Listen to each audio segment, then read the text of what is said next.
recently now signing with the Arizona Cardinals. He is Dwight Freeney. How are you, Dwight? I'm good, Rich. How you doing, man? I am doing fine. So back in the league, walk me through the process of the last 4 weeks, Dwight. Well, it's kind of been a little rough, but also very exciting for me because I got a chance to kind of look at the whole league, and be able to kind of figure out where I kind of wanted to be. It's a lot different, obviously, being locked in the contract and you have no choice. So the anxiety came from not being on a team, but the good side of it is the fact that I got to make a decision on where I wanted to go, kind of put my little bit in and my little say and say, hey, guys, I would love to join you because I could see a really good fit. And so why the Cardinals, Dwight? Well, just the fact that, they're doing so good right now on both sides of the ball. I'm very familiar with a lot of people in the building. Obviously Bruce Arians, he was intern coach for the Colts when I was there.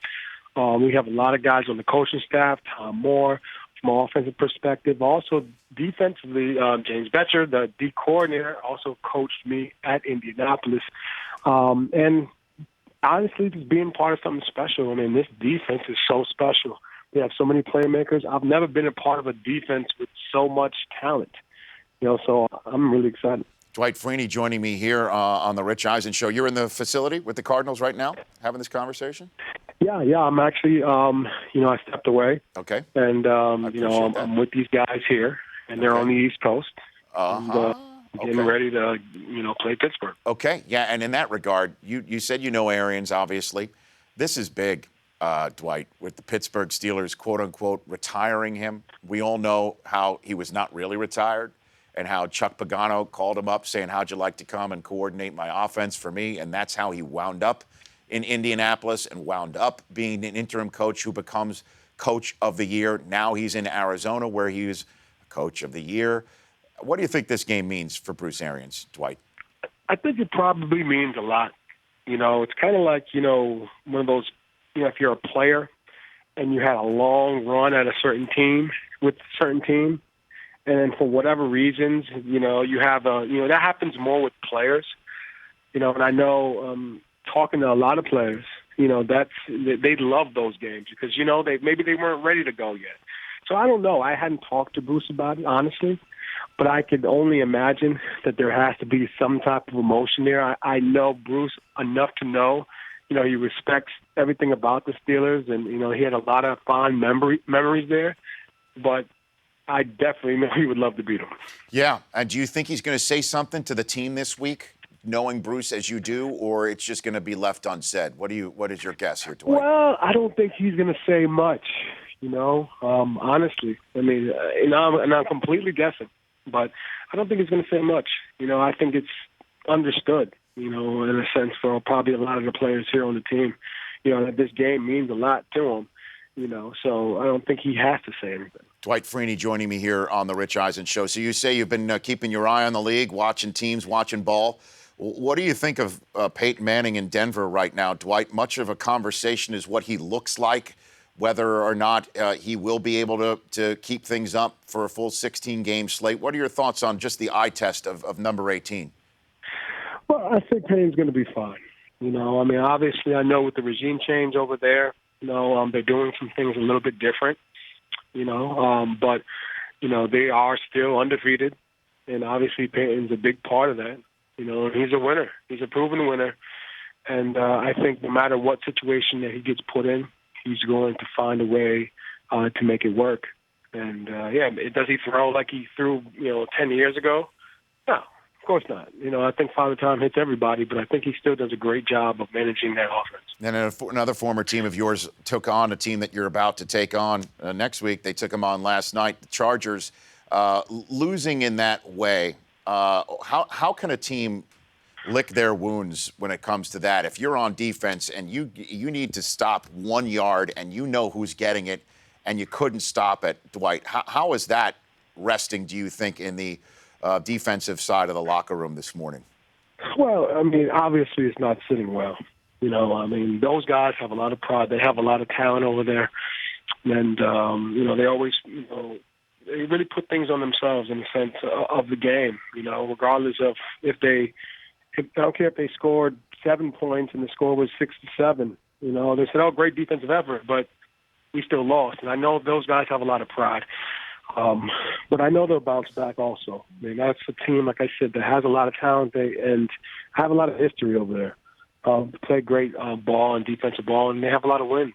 Yeah. So I do believe that they will bounce back from that. We're not talking about a team that doesn't have a lot of history. They have a lot of history. Yeah, I've got Dwight Freeney here on the Rich Eisen Show joining me here. So, how long have you been around the team right now? 24 hours, essentially?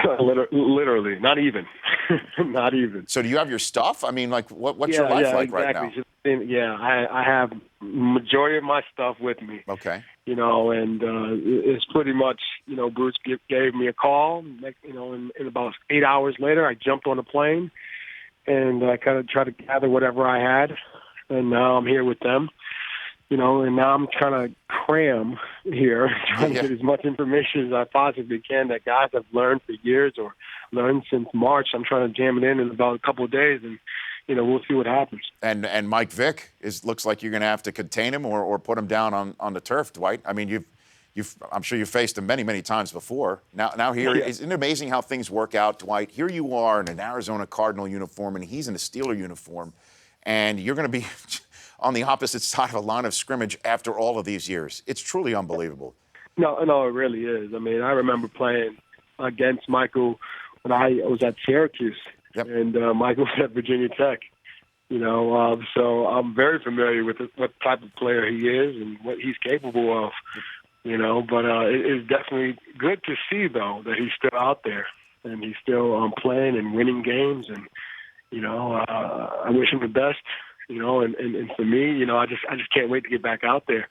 You know, it's been a while for me, so, you know, it's going to be an exciting thing. And are you aware of how many sacks you had in that game against Michael Vick for the Syracuse Orange? I think it was like 4.5. Yeah, I think it's something like that. Chris Brockman, you have that information in front of you. How many sacks did he have in that game? It was 4.5. I was at that game. You were there? Yeah, Dwight and I are the same class at Syracuse, 2002. Oh, did you take any classes? Did you guys? I did not have any class with Dwight. No. He dunked on my friend in a pickup game once. Do you remember that, Dwight? Did you do that a lot? Well, dunked on a friend. I don't know. I mean, what were we talking about, on an 8-foot rim? No, it was at Flanagan Gym. You used to come and play pickup when the season was over. I did. I actually did do that. Back in the day. Back in the Syracuse day. Do you want to lament about the Yankees with me before we wrap up, Dwight, with what happened in the season this year? Believe it or not, I'm a Mets fan. Are you really? So what's with the Yankee hat that you have on? What'd you say? Don't you wear a Yankee hat all the time, Dwight? I have a lot of friends on the Mets and the Yankees at the time. Yankees more as a fashion. Okay, so what about the Mets then? So you're a Met fan? Oh, we could talk about the Mets all day. Checked the game out yesterday. So, I mean, what did you think of the Utley play, Dwight? You think that was cheap? What did you think? Well, I think that, you know, he was playing hard. Now, there's, you know, and I think that's, you know, I don't think he was out intent to hurt. I think his intent was, I'm breaking up this double play. Now, should he have broken it up the way that he did? No. Did he try to hurt him? No. But was it kind of a semi-bush league? Yeah. You know, he'd get 15 yards for that if this was the NFL.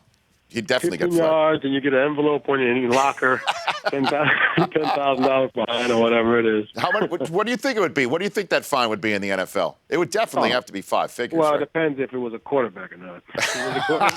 If a quarterback, probably be suspended for 6 years. Tejada did have a ball in his hand, Dwight. Yeah, exactly. You know? Exactly, I know. All right, Dwight, look, it's great to have you back in the league. I'd love to have you back on the program. Congrats on signing with the Cardinals, and a big week for Bruce Arians, who you know from back in the day. So thanks for taking the time. I appreciate it. No problem, man. Thanks for having me. Take care. You got it. That's Dwight Freeney, at Dwight Freeney here on the Rich Eisen Show. So you're in what's Flanagan Gym? Is that what it's called? Flanagan Gym is one of the 2 gyms at Syracuse. So you're just chilling there playing pickup, and then Dwight Freeney walks in the door. Yeah, so the football players would come play second semester. Some of them would kind of stroll up and play because a lot of those guys, you know, they played 2 sports in high school. Sure. And Dwight isn't much bigger than me, 6 feet tall, 6'1" maybe, but he's, you know, big guy. dunked on one of my friends hard at a pickup game once. It was awesome. And he joins a defense that has at least 1 sack in 14 straight contests. 14 straight. And you know Vick is one of the most sacked quarterbacks of all time.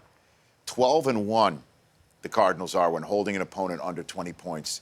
And Bruce Arians wants this one. The Rich Eisen Show, weekdays at noon Eastern. On Audience.